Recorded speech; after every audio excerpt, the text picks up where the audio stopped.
It was a typical quiet morning in the suburbs, where the silence was only broken by the occasional chirping of birds. Officer Ray, on his usual morning patrol, didn't expect anything out of the ordinary. But little did he know, the day would take a turn that would haunt him forever. A call came in, something unusual in a neighborhood where nothing ever happens. The dispatcher's voice was tense, urging Ray to check out an abandoned house at the edge of town. As he approached the address, a sense of unease began to creep up his spine. The house was isolated, surrounded by woods, and eerily silent as Harris approached. Inside, he found the place abandoned, as if someone had left in a hurry, leaving behind only chaos. But what chilled him most was the note on the table, the symbols mocking him. This was far from over. As the door creaked open, the stench of decay hit him like a wave. The beam of his flashlight caught something on the floor, a trail of dried blood leading deeper into the house.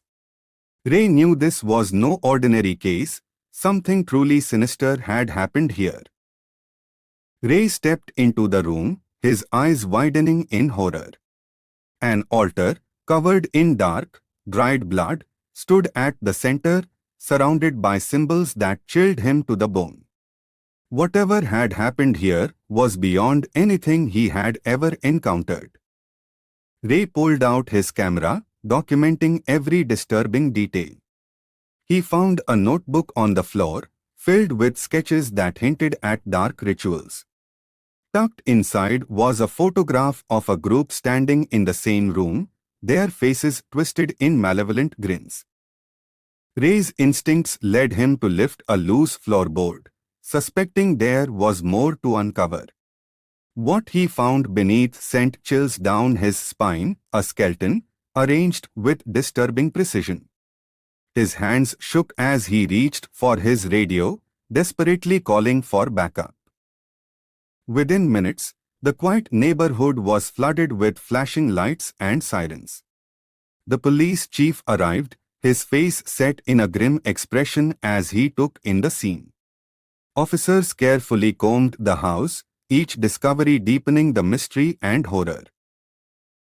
The evidence painted a picture of unspeakable horror, but the perpetrators were still unknown. The photograph hinted at a group, a sinister cult perhaps, but their identities remained a mystery.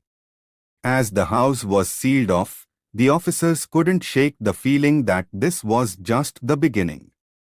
As the sun rose, Ray drove back to the station, the morning light doing little to lift the weight of what he'd seen.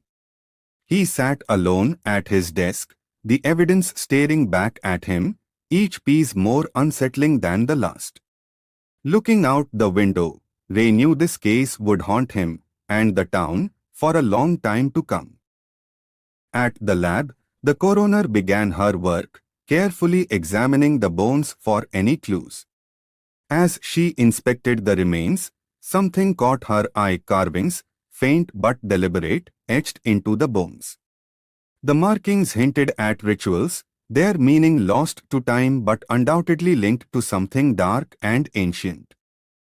Back at the station, Detective Harris dug into cold cases, searching for any connection to the macabre symbols. His heart skipped a beat when he found an old file, similar symbols, a similar scene from over a decade ago. The photograph of the group was pinned to the board, now linked to a series of unsolved murders that spanned years. Detective Harris followed the trail to an old library, a place known for its archives of rare and obscure texts.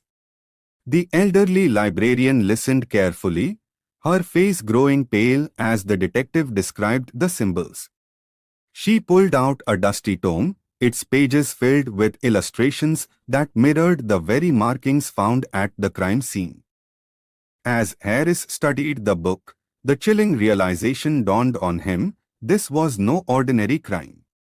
The rituals described within mirrored what they had found at the house, a practice thought long forgotten. The librarian pointed to a passage, her voice barely a whisper as she spoke of an ancient cult, rumored to still exist in the shadows. Harris noticed something even more disturbing, a series of disappearances, all from the same area and all unsolved. As he marked the locations on the map, the pattern became clear. They formed a circle around the town, each point connected. With a sense of urgency, he requested a search of another abandoned property, suspecting it was connected to the same dark ritual. The second site was even more remote, hidden away in the dense forest that bordered the town. The officers entered with caution, their flashlights revealing more disturbing evidence. This was another ritual site, untouched for years. The realization hit them hard. This wasn't the work of a lone killer, but a network of darkness that had spread like a plague. Back at the station, Harris pieced together the final clues, the evidence pointing to a shocking revelation. One of the figures in the old photograph was still alive, living quietly under an assumed identity in the next town over. As he dialed the number, Harris knew this call would either crack the case wide open or plunge him deeper into the nightmare. The house was isolated, surrounded by woods, and eerily silent as Harris approached. Inside, he found the place abandoned, as if someone had left in a hurry, leaving behind only chaos. But what chilled him most was the note on the table, the symbols mocking him. This was far from over. Harris didn't hesitate. He chased the figure through the woods, the darkness swallowing them both. The chase seemed endless, each step taking him deeper into the forest, closer to whatever awaited in the shadows. Finally, he emerged into a clearing, where an ancient stone circle stood, the figure waiting at its center, as if expecting him. The figure turned slowly, a grin spreading across their face, as if they knew something Harris did not. With a slow, deliberate movement, they raised their hand, revealing the symbol carved into their palm, glowing faintly in the moonlight.